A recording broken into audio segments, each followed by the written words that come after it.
Hello everyone, welcome to our channel. Don't forget to subscribe and click on the bell icon.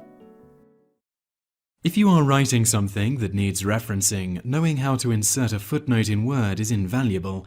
This tutorial is going to show you how.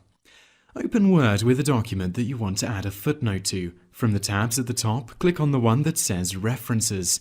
Now go to the place in the text where you want to insert the number that relates to the footnote. Here we are placing it at the end of a paragraph.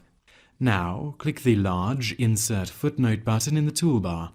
You'll be taken to the bottom of the page, and this is where you will be able to enter your footnote text. You will see a number to the left of this text. This is to guide the reader from the text to the correct footnote. When you have finished entering the footnote text, scroll up to the main body of the text, and you will be able to see the number referencing your footnote. That is how to insert a footnote in Word, and you can add as many as you want to a document. Thanks for watching.